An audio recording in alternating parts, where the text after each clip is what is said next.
And welcome back to another episode of the Baseline Bums podcast. It's your host, Rob, a.k.a. B-Ball Archives. And once again, I got the bums in the house. AJ James, thanks for joining me on this early morning. I know we usually get together in the afternoons, sometimes in the evenings. So this is a little bit out of the norm. So how are you guys doing this morning? Well, I think James just woke up, so morning to James. I How did, you doing? but good morning. I woke up, but it was for the second time because I was awake from 3:50 to 5:30. So, babies rock. There you go. Oh, Absolutely. You're not watching some random soccer game in Germany that you're really excited for. I've got the most action on the Hungarian Super League. Well, funny enough, that's exactly what we're about to dive into. Psych, we've got a lot of really, really exciting playoff basketball to get to. It's been a few days since we've chatted. So much second round action we've just got to get to. Oh yeah, some exciting games, just over the last few days. Guys, where should we start, or should we just start with the overtime thriller we saw last night? That's a good place to dive in. I like it. Yeah. Just get mile high at super early in the morning. Let's do it. I think they call that a wake and bake. Yeah, so last night we saw Game 3 between OKC and Denver, and now we're looking at Denver up 2-1 in this series. This was another really exciting game, like we were saying, as an overtime game. Guys, how are we feeling about Denver OKC so far? Go ahead, James. You got it. I texted y'all this. I love when these two teams play because Thunder Nuggets sounds like an off-brand chicken nugget that you'd see in Walmart freezers. So I've just been telling that joke for years. Thunder Nuggets. Needed to get it out in the public sphere. But as far as the game is concerned and the series is concerned, I think the Thunder's coaching, even though Mark Daigneault is reigning coach of the year, is kind of head scratching. That's the biggest thing I've noticed so far. Yeah. Yeah, I mean, I do think that this might be a little bit too big of a stage right now for Chet. Like, he's playing heavy minutes, and he had a great game last night with 18 and 16 or something like that, but he also went 1 for 6 from 3. So, whenever he came into the league, that was one of the things that they were talking about is, he's a three-point shooter. He's a three-point shooter. He's just like Wemby. But better. And I was like, I don't know about that. So also, I just think it's going to sound crazy. But I'm not sure if the Thunder at any point in the game has a 5 players on the floor that's better than the Nuggets. That's my 2 cents. I think that the Nuggets are a more cohesive team. And I think, yes, the Thunder are deeper, but I don't know if they're better than the guys on the court. Yeah, I mean, that's fair enough, because whenever the Nuggets are playing together at their best, they have such cohesion. But I also feel like what we saw from like Game 2 in this series, OKC putting up 140 something points. That's something that I don't know if Denver could even do on their best day. So I'm looking at it through that lens, and it's like OKC at their best is better than Denver, but if it's a close game, oh man, I'm trusting Denver. You have Aaron Gordon, who's playing out of his mind. Clearly through this playoffs, he's the second best player on that Nuggets team, and honestly, he's improved so much. And I need to bring up some of these numbers because some of his improvement is absolutely mind-boggling. And it's not just the counting stats. A lot of it is the actual percentages. Last season, 29% from 3, 43% this season. He was 30% on mid-ranges last season, 50% this year, 65% from the line last year, 81% this year. Whoa. I don't know if I've seen a guy get this efficient late in his career the way Aaron Gordon has. Well, and you can just tell the work has been put in because when you watch his shot, it's perfect. Yeah. It's a little clunky in the set, but the actual gather, release, and follow through, picture perfect. So you can tell he's been putting in a ton of work with that. And they mentioned that last night on the broadcast, actually. They shouted out the assistant coach that's been developing that shot. So yeah, no, you're 100% right on that, Rob. And I just AJ, to your point, I think if the game is close, then yeah, the Nuggets are there. But I don't think, as we saw in Game 2, I don't think the Nuggets are capable of doing that to the Thunder. What the Thunder did to the Nuggets in Game 2. So if anyone's gonna blow someone out in this series, it's gonna be Oklahoma City because their firepower, because their depth. I just think we saw last night what happens when Shea has a bad game. Yeah. Yeah, and I mean that second game, like 149 points, you got blown out. Like I mean, it was over by the second quarter. So Yeah. it's one It of was those. never really that close. Yeah, it's one of those games in a series. You're just like, all right, chunk it up, whatever, no big deal. Like we lost, we're gonna lose anyway, so who cares? Like whether it's 10 or 30 or 40, it's still Well, gonna be a loss in Jokic the fouled series. out in the third quarter. Yeah, So, that I too. mean, I don't know if that was frustration or what, but yeah, that's There's a- certainly an outlier. He was trying to get ready for the Kentucky Derby.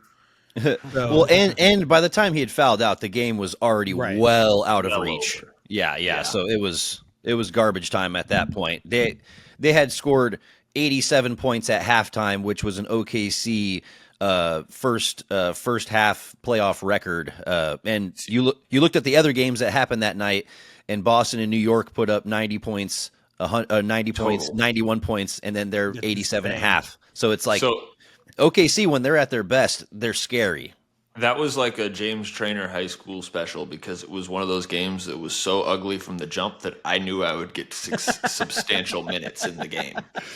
So Bro, I had to actually write down some of this craziness that I saw. It was oh my goodness, it was 8 players in double figure. Wait, it was everyone on the roster played at least 8 minutes. 7 guys on the bench. insane. 7 guys on the bench played double digit minutes. That's how big of a blowout this was. Yeah. And the thing in this series that's going to be interesting as we go on, I am not sure that the Nuggets have a guy like Alex Caruso coming in like 8th or ninth off the bench.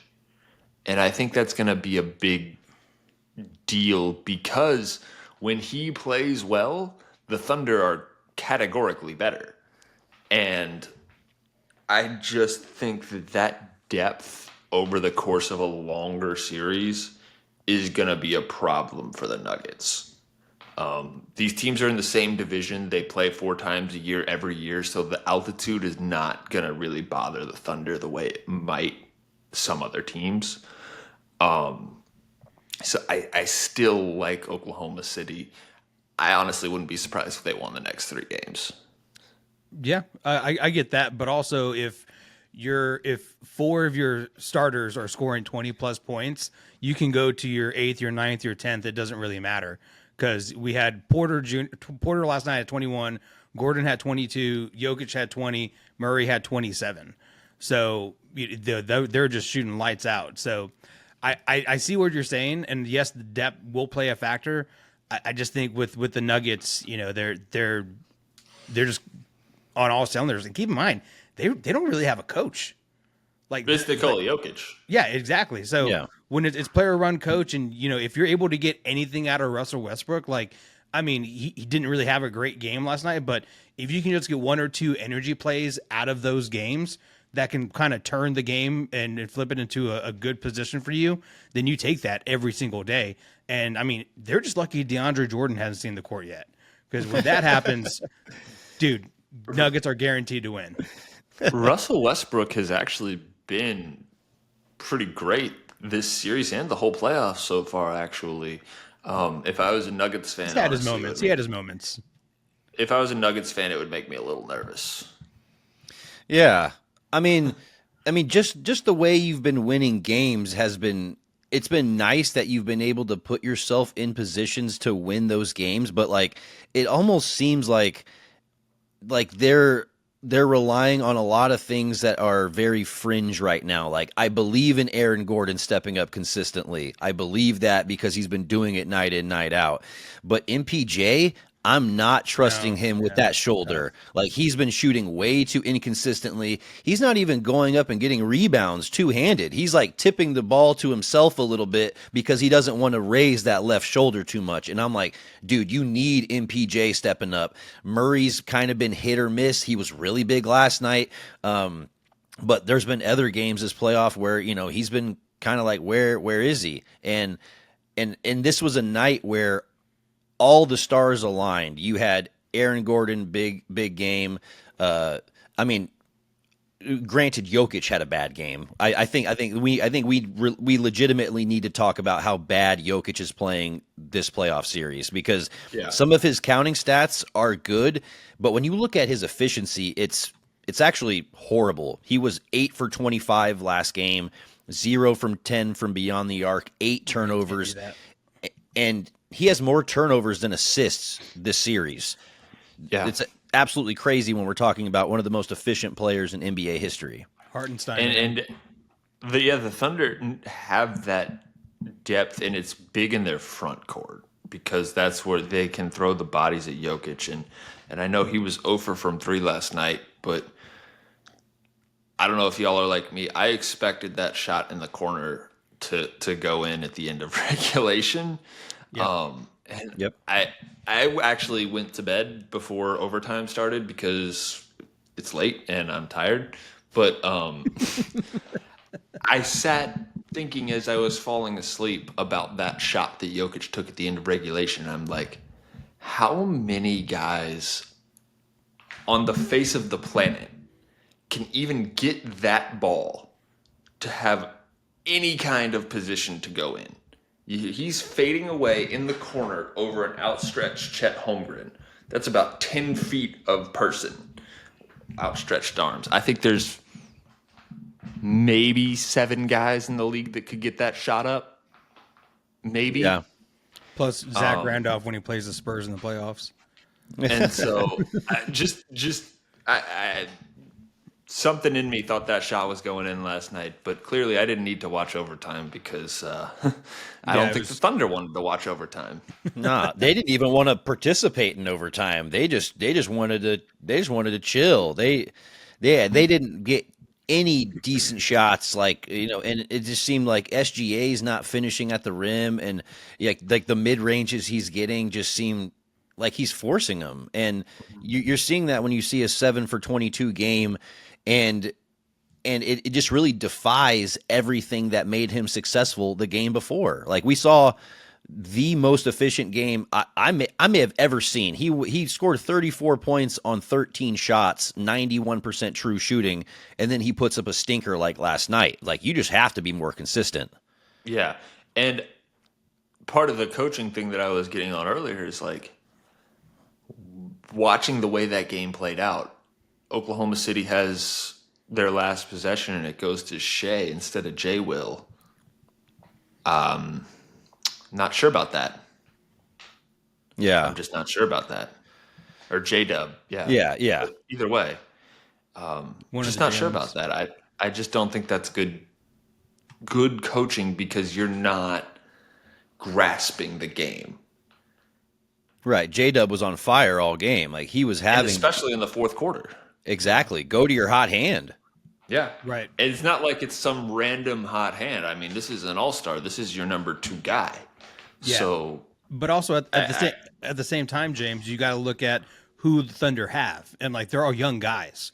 And whenever you have a hot hand like that, typically the vet comes in and says, "F that, we're going to run the play for him."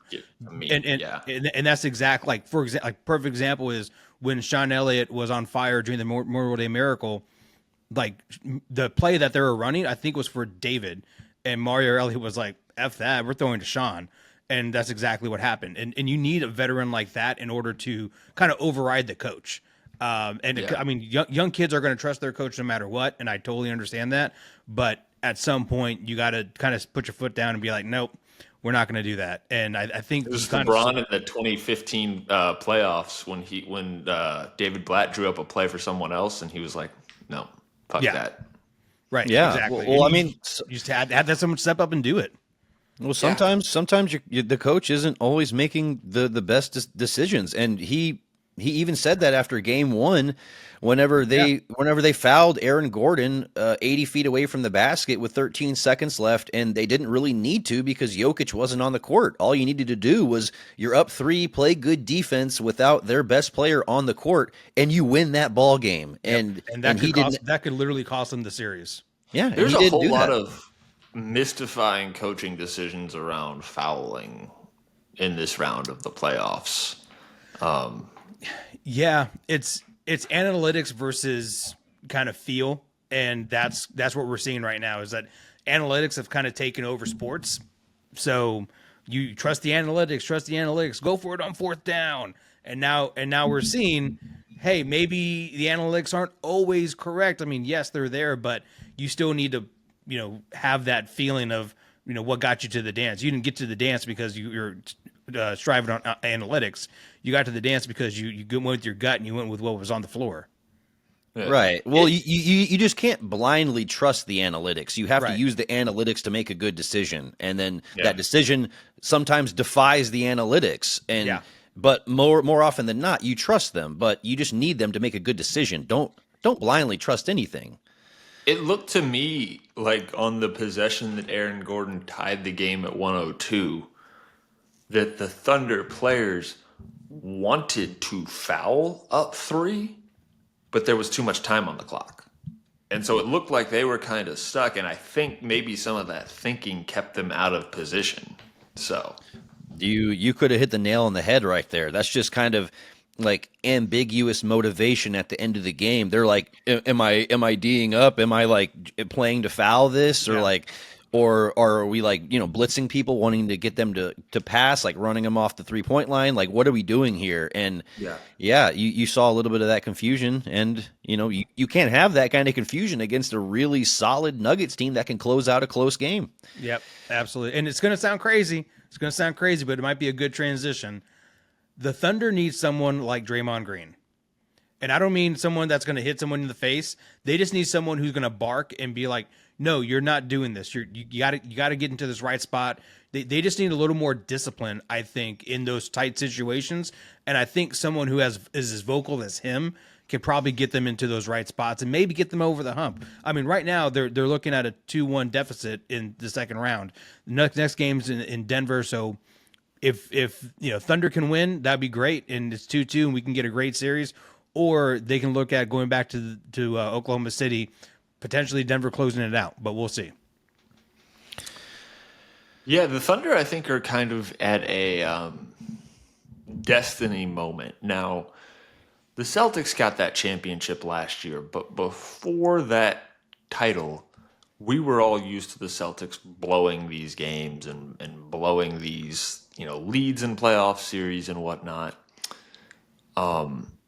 It feels a little bit like they're in their kind of Warriors moment. If y'all remember in 2015, the Warriors were actually in the second round down 2-1 at Memphis. And then they won the next 3 games en route to a championship because Steve Kerr figured out that Tony Allen couldn't play in the playoffs. So is there that adjustment to be made that, Spurs OKC there? Maybe, but I would also say Jokic is kind of the outlier. Like, that's when you have a talent like him, he makes everyone so much better around him. And when you have someone like that, like the Grizzlies didn't have someone like that. So I don't know if they run 3 straight. I think this gets interesting, but I would love it to see what happens and if they make any adjustments. But if they continue to play that they have been and just hoping they blow it out, then it's going to be a shorter series than they want it to be. Yeah, I mean, I think that there's a lot of different ways it can go, but ultimately, I just don't trust the way that the Nuggets have been winning games. Like, I love that the fact that they can win these close games, but I just feel like, man, Jokic isn't looking like himself, and the people that you are relying on. I think if you're relying on big games from Russell Westbrook or a banged up MPJ, then that house of cards may fall against a team that can put up a shitload of points in a quick amount of time. So I think this series is going to go 7. I really do. Yeah. I I would wouldn't be surprised if we had a bunch of 7-gamers. yeah, for Yeah, sure. I hope. I, Let's I yeah. I would say if I'm a betting man, I'm going to bet whatever the points the over on points for Christian Brown next game. I have a feeling it's time for him to kind of have a really big game, win or loss. I think he's going to have a really good game, and he's going to step up at home because that's just what Christian Brown does. And I still don't like the using the first round pick at 21 to get him for the Nuggets, but he's still here and he has a role, so I expect him to have a good game. Yeah, I still he's a don't good like the player. way he pronounces his name. I refused to say Brown. His name is Christian Braun. All right, let's move on to a different series. We've been talking about this for quite some time. Let's talk about another exciting series, another game we saw last night. Series may have just shifted momentum. Cavs win the first game in this series for them, so they actually have a game now. So it's Indy up 2-1. And we saw a lot of the guys from Cleveland come back last night. Evan Mobley came back, had a really big game. It was 18 and 13 with 6 stocks, like really big performance from him. Yeah. But one thing I do want to bring up is Darius Garland came back as well. I mean, DeAndre Hunter came back as well, but Darius Garland did not look good. He could not explode. He was not quick. It looked like he just was off balance sometimes. Yeah, four fouls or something like that, or 3 fouls early on. Yeah, and then he had that really stupid fourth foul where he just like shoved the defender, and it just looked like he was frustrated that he couldn't do the things he normally was able to do out there. So that toe injury is really messing with him, and I don't know if they necessarily need him to beat a team like Indy, but they need him if they're going to make a late postseason run and have any kind of chance for a finals run. Yeah, absolutely. Here's where I get nervous about Cleveland, and this is probably the wrong day to make this point given what we saw last night. They have small guards. Indiana has a 6'5" guard It's true. who's here to not only get buckets but get his teammates looks. Cleveland has Evan Mobley and Jared Allen as their big men. Those are more tall men than big men. And those are both things that I think can break a team around the playoffs is small guards and possibly soft big men. And I think that you saw that in the first 2 games with Tyrese Halliburton getting whatever whenever he wanted. Especially if Darius Garland isn't 100%, I don't know if I trust the Cavs to hold up against a team that's got size. Miles Turner can get in and bang down low. Pascal Siakam can play in the paint. I just don't know if the Cavs hold up over these next 4 games. No, that's fair. Yeah, that's definitely fair enough. SAWFT though, James. Damn. I I just feel like the Cavs, even without Garland and even with the like the small guards and bigs that aren't playing big enough or aren't big enough, they still had such a dominating presence. They were plus 19 on the boards last night, plus 14 on the O boards. And that's a lot of what like you get with Allen and Mobley. Like I think that you're just going to be able to dominate the glass on a good night. And that leads to second chance points. They took 20 more field goal attempts than Indiana did last night. And I think that's ultimately their key right there is how can we really just beat them on the glass, get second chance opportunities, and then go to Donovan Mitchell, not necessarily beyond the arc, but just have him get into the paint. I think that's also been one of the keys for them. Dude is averaging 41, 6, and 6 on 57% true shooting. Absolutely bonkers. So I think if the Cavs are healthy, they have this series. I really do. Even if the Pacers are playing elite level offense and they're moving the ball well, I just still feel like if Mobley's out there and you're getting that same defense from DeAndre Hunter, that's a little bit too much defensively to deal with. That was such a the huge pickup for them at the deadline, getting Yeah, that was DeAndre a big Hunter. one.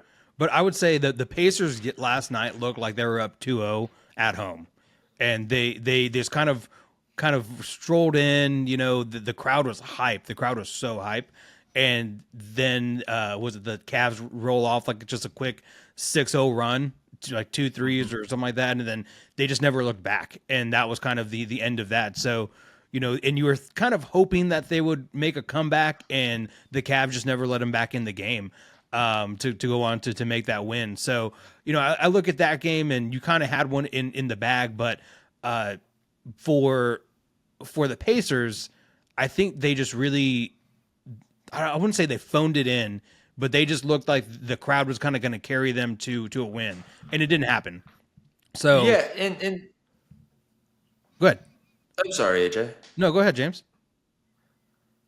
We talk about playoff risers with players, but we don't talk about playoff risers with coaches. And this series, coaching wise, reminds me a little bit of the Thunder Nuggets series, where you have that experienced, or at least, maybe not the Thunder Nuggets because the Thunder or the Nuggets fired their experienced coach. Right. You've got that experienced coach who I think Rick Carlisle is a playoff riser. He gets better as the lights get brighter. And you've got a good coach. Kenny Atkinson is a good coach. We know this. We've seen this.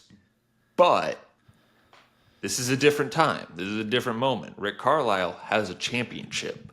He knows how to swim in deep water. I'm not sure if the Cavs as a team know that, and I'm not sure if that doesn't come from the top. Right. And also, Yeah. Tyrese Halliburton's not going to have 4 points at home again. Like, that's not going to happen.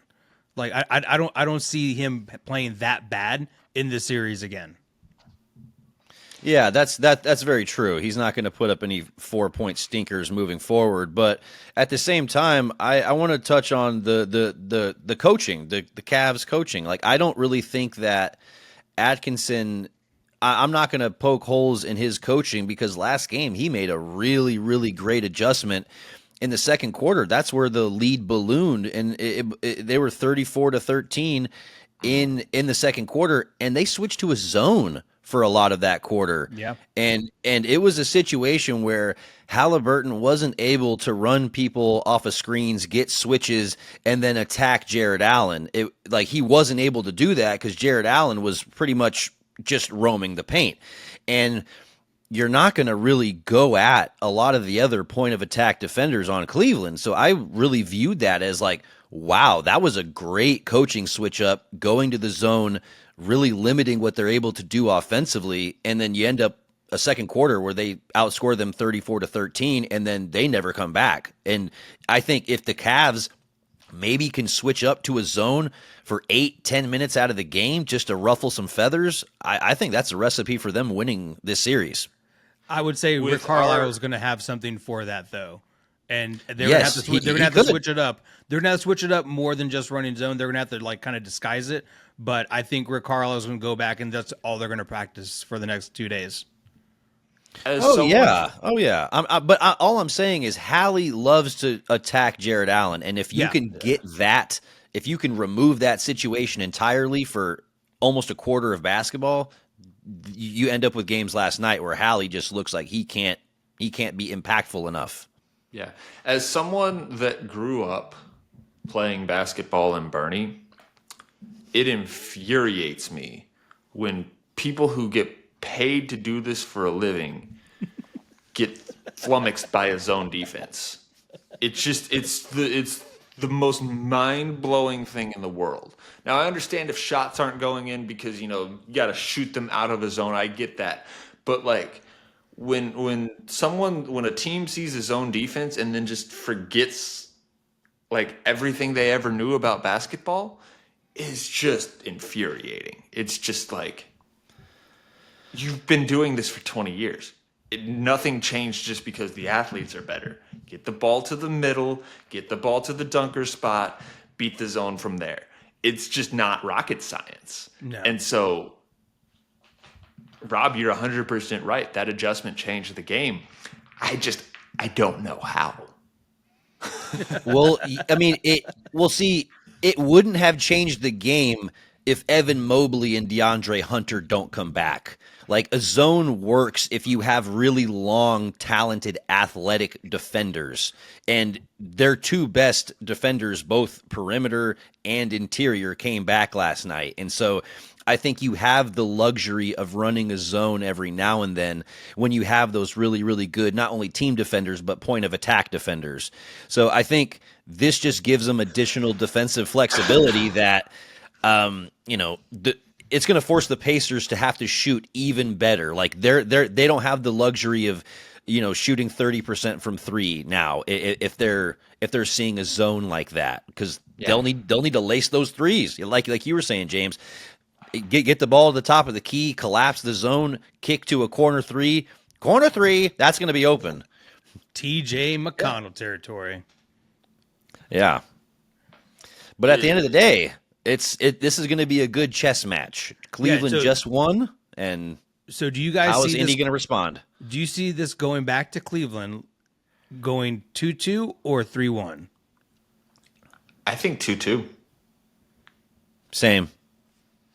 Yeah, I think it's going to go 2-2. I mean, everyone looked good that was out. I mean, like other than Darius Garland, but you had Mobley that came back after the ankle. He was fine. DeAndre Hunter came back after the dislocated thumb. He was fine.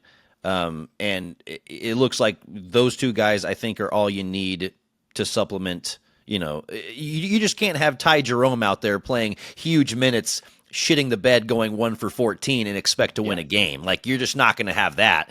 And having those guys back in the lineup alleviates him from playing big minutes. It allows Ty Jerome to be Ty Jerome, do that. Right. Do what he does well, which is come in off the bench, provide that spark, provide that energy. And what he did was in 13 minutes, he went 1 for 8. So that's the energy he provided yesterday. But I will say, he's just paying tribute to his coach. No offense, no offense. That's the Virginia style. I will say if the Pacers, if Halliburton doesn't have another 4-point game and they can get the same productivity from Mathurin, I think it goes back to Cleveland 3-1. So that's my 2 cents. I look at the Pacers and they've kind of been there, done that already. And also, being a wrestling fan that I am, I want to see the Knicks and Pacers in the Eastern Conference Finals so we can get a Tyrese Halliburton, Jalen Brunson match at SummerSlam or something to that effect. Because I need that payoff. I need that payoff too. I need someone to hit someone with a steel chair. So I'm excited about the games, and I think I just don't think we're gonna see Tyrese Halliburton have 4 points again. No, I don't think so. I think there's, to this point, and I think continuing going forward, there's a decent chance it still goes on. He's the breakout star of the playoffs. Oh, he read that report of being the most overrated player, and he was like, "F you." And dude, the game winning shots that he has made have been insane. And Rob, that video you posted was fantastic. Or was it on live that you were talking about? Yeah, it was on a live, and I was bringing up a stat where it was this season 10 of 11 on game tying or go ahead shots in the last 2 minutes of games. 10 for 11. And we're talking about this guy as being overrated. He should be in conversations with the clutch player of the year, Jalen Brunson, not overrated conversations. It's wild. I only think he's in the overrated conversations because players don't like him. Yeah, and I was listening to an episode of Nerd Sesh. Shout out to Nerd Sesh. They were just saying he's overrated because NBA players hate when they get cooked by him, and they just legitimately don't think that he's good enough to cook them, but he consistently does, and that frustrates players. So that's how they broke it down. I was like, you know what? That kind of sounds spot on. The Manu effect, right? Just to remind y'all, taking one pick after Devin Vassell in 2020. Yeah, we could have Tyrese. Like, imagine Although instead of like, we might not have Wimby if we had Halliburton, but yeah, but you know what? In a world where we have Tyrese Halliburton and Şengün, yeah, I don't know. I might love that as well, as yeah, much as Wemby. Maybe I don't know. Yeah. Good thing we're gonna think about it. Right. No, We we don't have to cannot. worry about it. We don't have to worry about it. But yeah, it seems like we're kind of we're looking forward to the rest of this Cleveland Indy series. It's up in the air, right now. The Pacers are up 2-1, but the Cavs have a little bit of momentum, getting some of their players back. So let's see what that looks like moving forward. But let's keep trucking along. We got some other series to get to, a lot of other excitement, The games guys. today. I was about to just say Boston, New York. How are Ooh. we? How are Is we there, feeling hold about? on. Is there anything better than an afternoon game at Madison Square Garden? Like I'm so geeked up for just a 2:30 tip off at Madison Square Garden. Like I don't know what it is. I don't know why, but for me, like daytime games at MSG is like my favorite thing to watch because it's just basketball. Like it's Mecca. It's basketball. And that's one of my favorite things to do. So the fact that we get a 3:30 matinee in MSG with the Knicks up 2-0 on the defending champions, I mean, New York City is going to be bonkers. And if they come out and they come out hot, that arena is going to erupt. And Spike Lee is going to be throwing shoes and all kinds of shit on the court. So I'm stoked. I'm so excited. AJ, to answer your question, I think the only thing better is coincidentally sad Knicks fans. Yeah, because they want everyone to be thrown off the bridge. Yeah. So, Well, you know what? There's a chance we could get all of that. There's a All very of good that chance. today. very well could. And we'll I get a wanna know what- zesty cat photo too. I want to know what you guys think about Jason Tatum because I think we're seeing why Steve Kerr might have been a little bit right.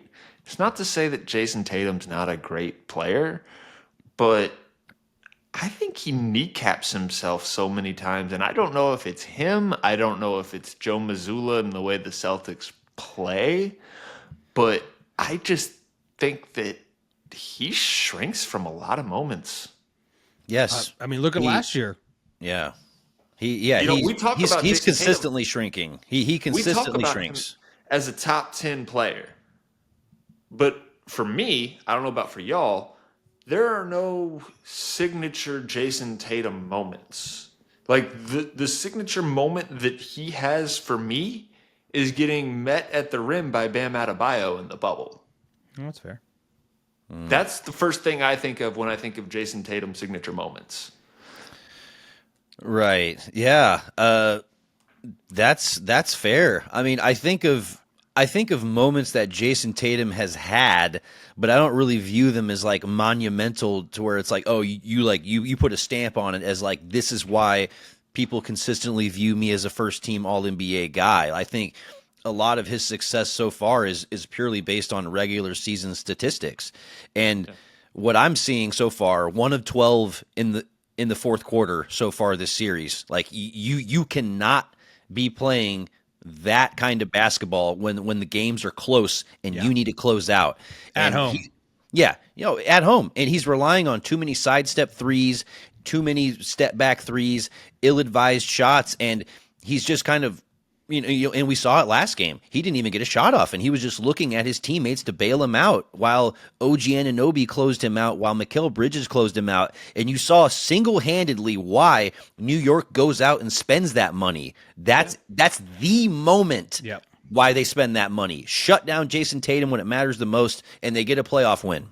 I just don't understand from Tatum's perspective. You are 6'10", you have a great handle, you can finish around the rim. I don't understand why he settles so much. If I was a Celtics fan, it would have me ripping my hair out. I'm Every just time. like, I get he's a good shooter, but he is supposed to be that guy that's just like, okay, we need you. Go get us a bucket. Well, James, you brought up why he does that earlier because you said, what's the signature Jason Tatum moment? And none of us had one. None of us could think of one. So I think consistently he tries to manufacture them. He tries to put himself in situations where he's like, this is going to be a tough step back. This will be a good game winner. And in his mind, I think he yells Kobe when he does this shit. And he's saying, hey, I kind of want a moment like that. And I think that's so wrong, because if you were to look 2 possessions before, he blew by Mitchell Robinson and had a ferocious dunk. Ferocious. And it's like, that's what you should be doing. Right. And Rob, I think your point is spot on, because y'all remember the interview they did with Jason Tatum after they won the championship last year?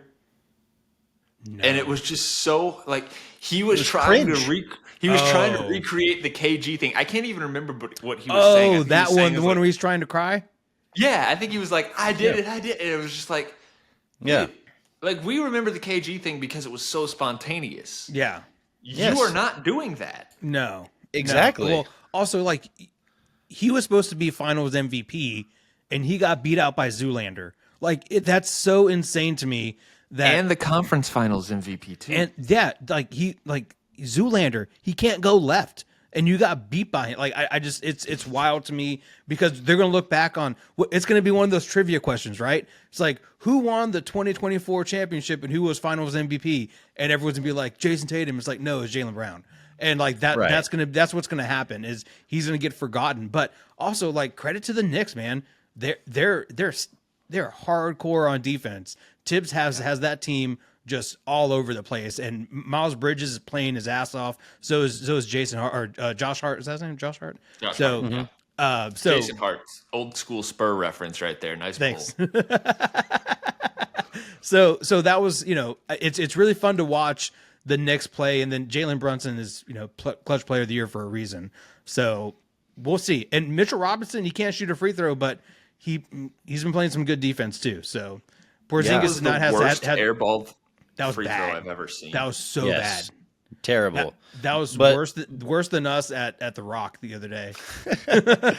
Hey, we weren't too bad the other day. I'm going to give us some credit. It was the win. We were not bad. The only thing that I can think of that's in that same neighborhood is the time Tony Parker hit the stop button midway through his free throw, and his controller died. Yeah, that's the only thing I can think of is like in that class. That was so bad. Yeah, that was atrocious.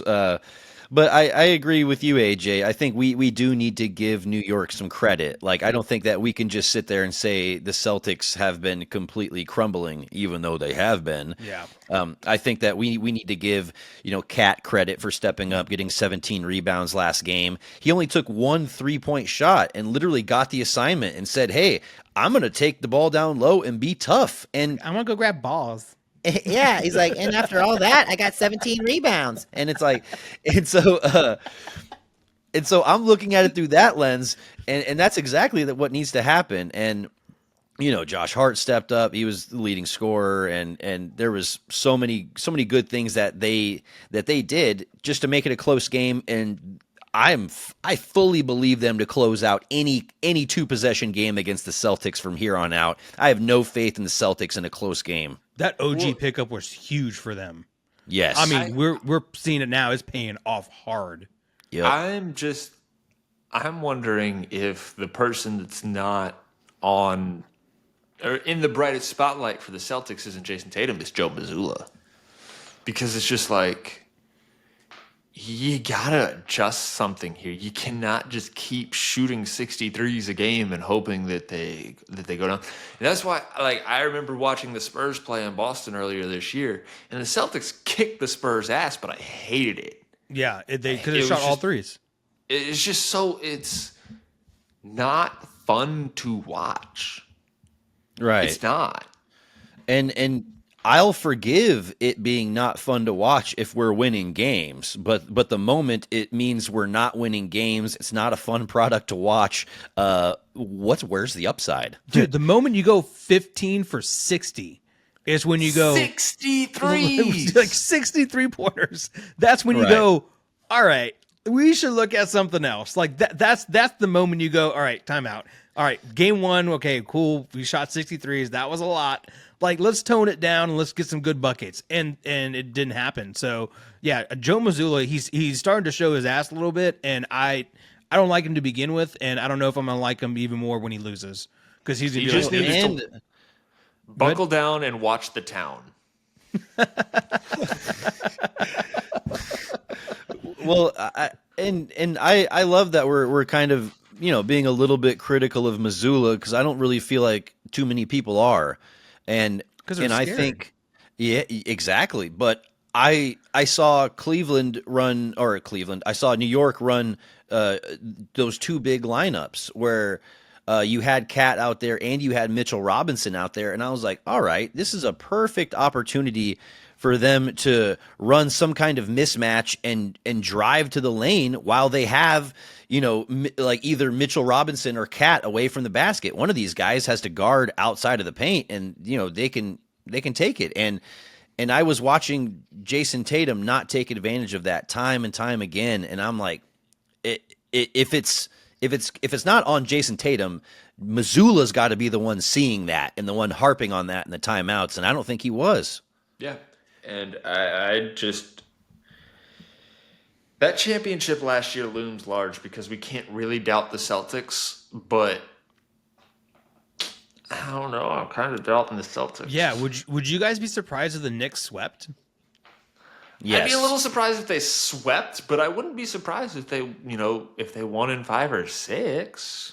Right. I mean, I think the Celtics are definitely a good enough team to win a game, but at the same time, like, yeah, I mean, sweeping that's just it's so hard to beat a team four games in a row. That's a fascinating prospect, though, AJ, because Yeah. like, if you are the Celtics and you do get swept, what do you do?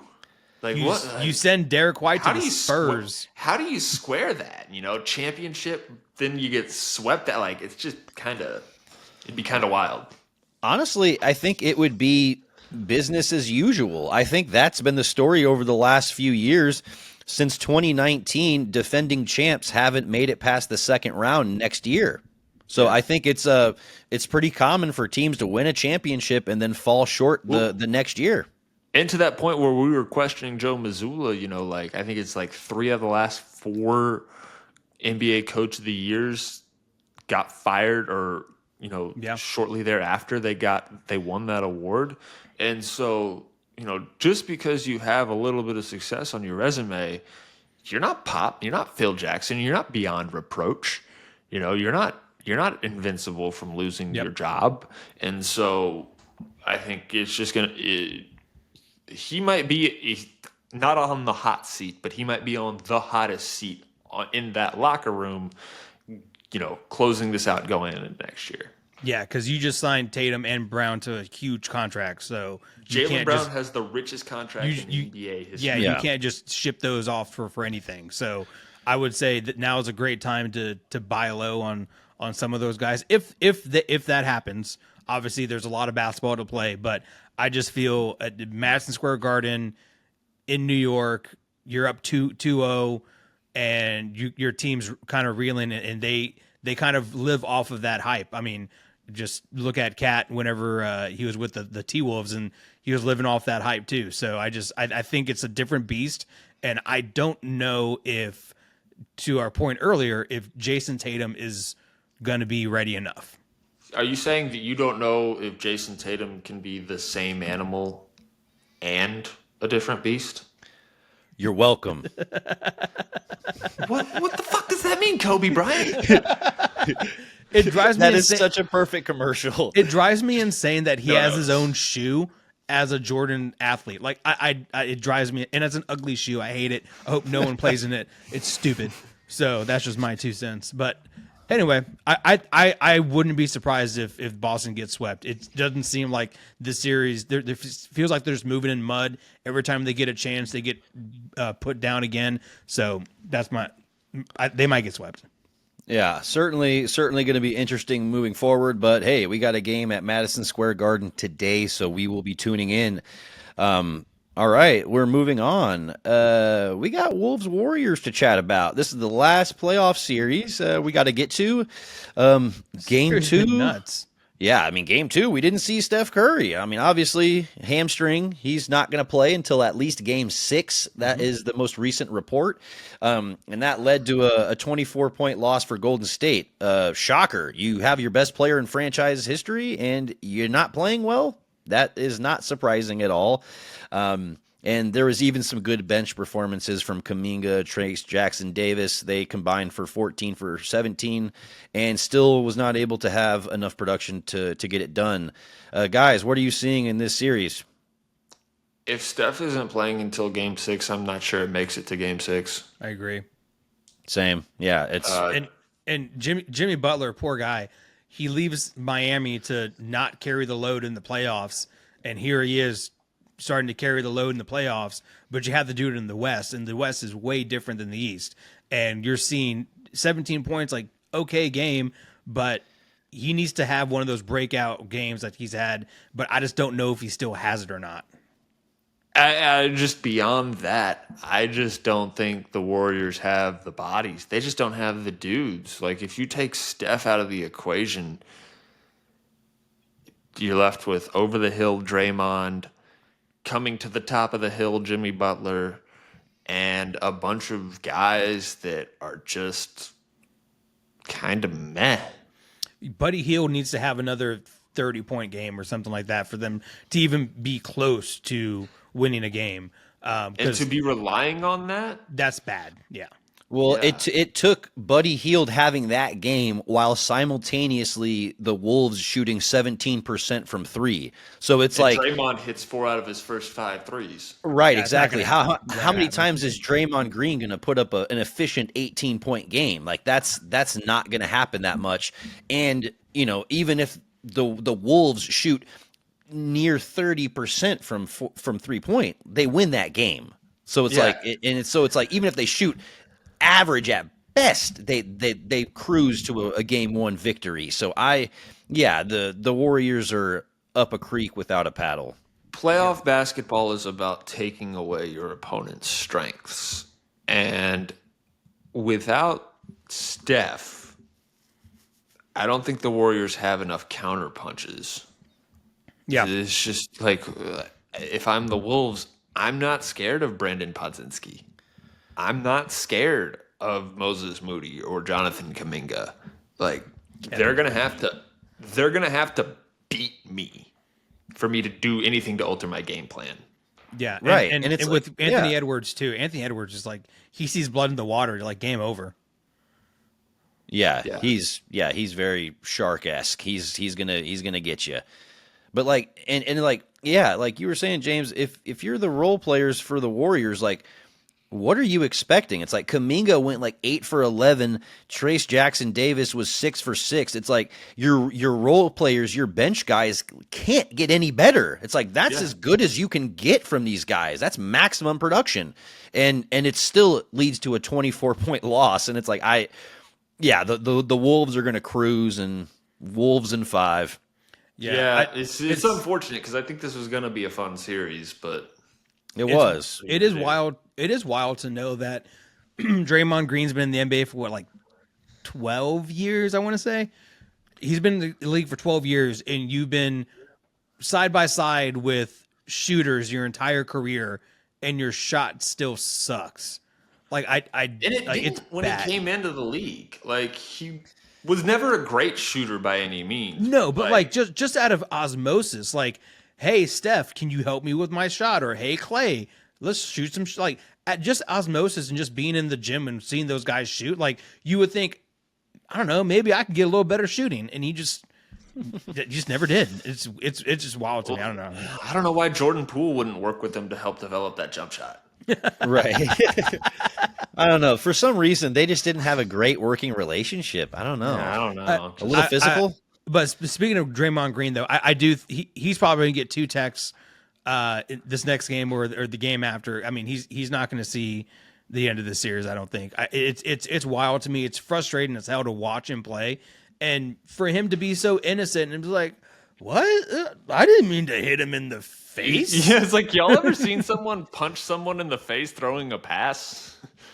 No. I've never Never seen have. someone like they're swiping and he goes, oh, and just like, oh, but like, what the fuck? Like, what are we doing here? And then he has the audacity to be like, they're coming after me. The angry black man. It's like, dude, no, it's not. It's you. Literally, you have the worst track record of anyone who's ever played in the NBA on flagrant fouls and technicals. Your leash is so long, it's utterly ridiculous to watch you cuss out a ref like in slow motion. You know when you can read the lips, and he's like, "You motherfucking blah blah blah bullshit," and it's like if anyone else did that, they would be teed up and tossed. But you get this Except long maybe leash. Lou Dort. Sure. So I hate Draymond. Draymond sucks, but if he was a Spur, cool. I'm here for it. But that gray beard needs to go too. But now what's going to happen is they're going to get knocked out of the playoffs. He's going to get on a stupid ass podcast, yapping his gums left and right, and he's going to be like, "Duh, duh, duh, duh, duh," and just it's going to be so annoying once he retires because he's going to be the new media. I know we talked about the Thunder Nuggets, but Lou Dort has naked pictures of someone in the league office. I don't know if y'all saw that game, like in the late stages. Jay Billis called it out because he was guarding Jamal Murray, and Murray was driving by him, and he was almost by him, and then Dort literally just gives him a forearm shiver to the midsection. You see Jamal Murray like snap back on contact, and I'm just like. And You're it's like- not just that. He Like, gets away that's a with, check. Yeah. He gets away with so much contact on the perimeter. Every time. It's insane. I think a lot of the more physical defenders you do see some of that allowance, because I used to feel that same way with Drew Holiday. I was like, Drew Holiday's really, really strong, and we always praise him for being so strong, but they let him be strong at times. And so I think Lou Dort's one of those guys that they just kind of let him do his thing a little bit. And if you're a point guard that's not built like that, he's gonna move Jamal Murray. Yeah. But yeah, that's certainly a a good point. I'm looking at this Wolves Warriors series like this is pretty much over. This is no Steph Curry. It just takes the air out of everything. Yeah, it really does. And I think the Warriors sense that, like Yeah, they have to live with it. So Wolves so in much for light 5. years ahead. DiVincenzo. Right. And you know what? Let's shout out some of the Wolves role players, because I mean we've been not even necessarily role players, guys that just step up tremendously, like DiVincenzo's last game was good. Jaden McDaniels has been good all playoffs long, just really great finishing, really great defense. Shout out Naz Reid. Yeah, Reid. And then Julius Randle had an amazing game yesterday, 24, 11, and 7 on. He's been hooping, man. Yeah, he really has been. So could you imagine? I'm gonna eat crow on that Julius Randle. Could you doesn't imagine? Contribute to much basketball. Could you imagine Knicks T-Wolves in the finals, and Julius Randle gets to go back to Madison Square Garden at 2:30 on a Sunday? And A-Rod gets to go back to New York as the owner of the T-Wolves. Oh my God, let's make it happen. Dude, that's all kinds of narratives right there. And you know what? I'm here for it. Guys, that's a lot of good playoff basketball right there. We just recapped every single second round series, and I'm feeling really good about it. Feeling good about what we were able to do. And if you are still here listening to us, we appreciate you. We love you. This podcast would not be the same without you. We not only love you, but we love you hard over here. So the Baseline Bums podcast would not be the same without your comments, your likes, your engagement, all of that good stuff. But we got some dunks to get to, guys. Who are we dunking on? AJ, it seems like you're froggy. I'm a little jazzed up about this one. I'm not gonna lie. I'm gonna dunk on Spurs Twitter. And so easy. I love it. And I love Spurs Twitter. Don't get me wrong; it's a lot of fun when things go down or things happen. It's great to get on there. There's a lot of great people on Spurs Twitter. However, right now on Spurs Twitter, there is a video of Jeremy Sohan putting up shots, and the reaction that the Spurs Twitter gave to Jeremy Sohan putting up shots was so over the top and so ridiculous. They're like, "Oh, his hitch is gone." It's not. It's still there. It's just a little slower now. And so, and you see him, and he's not even putting up NBA 3-pointers. They're literally just jump shots. Like, you look at a 3-point line, it's a lot closer. And I mean, dude, you're in the NBA. If you can't rattle off, let's say 10 straight, then you shouldn't be in the NBA. And I don't see it I don't see it being like oh my God, he's going to be this Steph Curry shooter or just even a better shooter. I think it's great to see this, but Jesus Christ, are we going to go down the Ben Simmons route? And are we going to like start gassing up Jeremy Sohan about like on this video alone? No. So Spurs Twitter, you've been dunked on. Stop it. Fair enough. Yeah, that's like if you're posting these off-season workout videos with no one guarding him and acting like this is going to be indicative of what we're going to expect from his shooting, then you're going to have to do more than that to prove us. Yeah. For what it's worth, I would take a Jeremy Sohan who's a dead-eye mid-range shooter. Doesn't have to be from 3, and he doesn't have to be that good. Just show me in the season. Yeah, just show some improvement. Now when teams scout us, they're going to be like, well, Jeremy Sohan had that video in the summer, dog. I don't know if you saw it. He's elite now. James, who you got? Okay, so I want to send a shout out to the 3-month stage of the newborn development, because I didn't know that's entitled that's titled the crap nap phase. Babies don't take naps at 3 months, apparently. You set them down, 20 minutes later, they're awake and screaming again. So that's not my dunk, but I fucking hate it. I'm here on paternity leave, and I'm trying to do something, and then all of a sudden, 20 minutes after I put Wyatt down, he's crying. So, yeah. But no, my dunk is actually, I hate to get too political, and I don't think I'm getting political, but Stephen Miller, you bald-headed weird fuck. That man is evil. That man is evil. And you come out yesterday saying he wants to look into suspending habeas corpus, which means that they could pretty much just arrest anybody for whatever reason. He was the one that twisted the 9-0 Supreme Court ruling on getting that guy back from the prison into saying that, oh, no, they said we don't have to do it.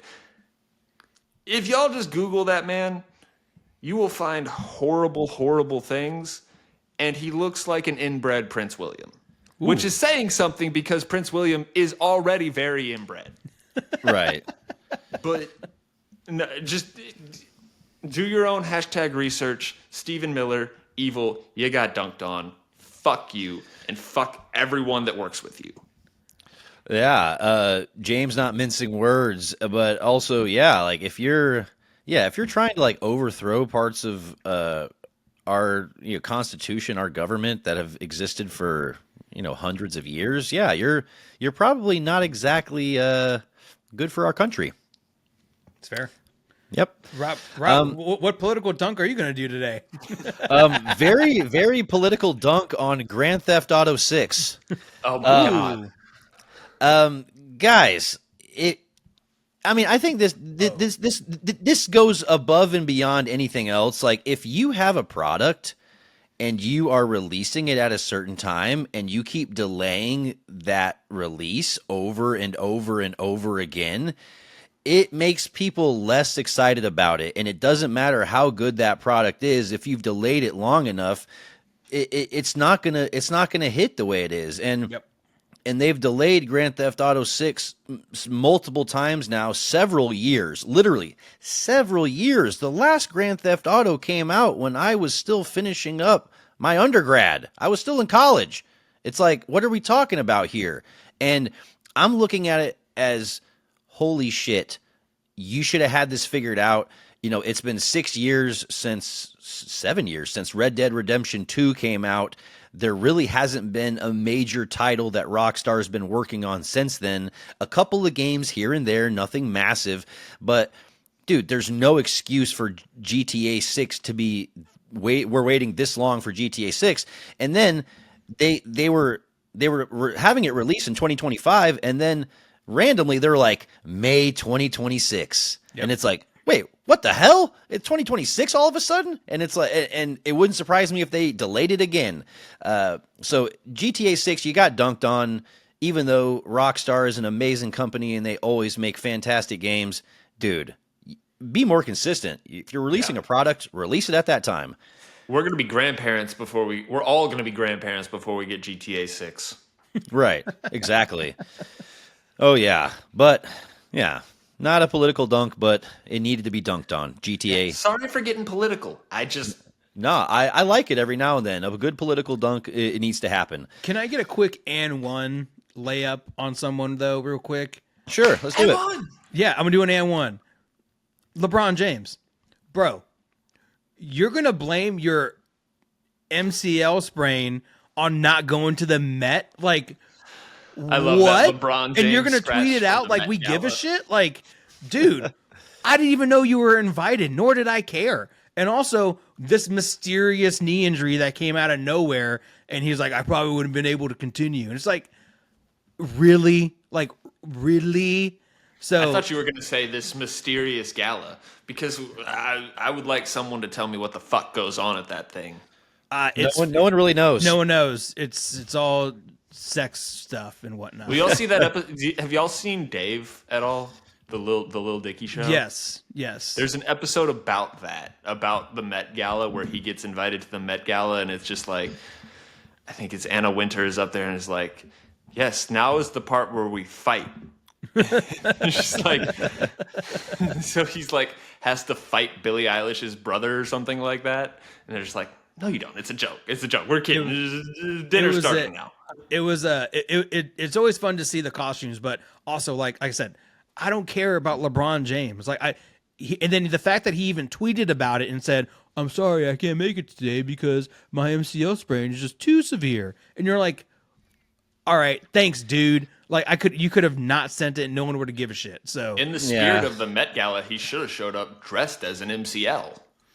Yeah. There you go. He could have worn a knee brace and fit in perfectly with all the other random shit.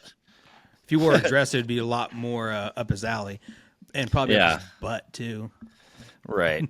Okay, so we know who AJ's goat is not. Right. That was a good and one putback. I just saying, man. Whenever he got to the West, he only has that Mickey Mouse championship, and he's done shit since then. So, just saying.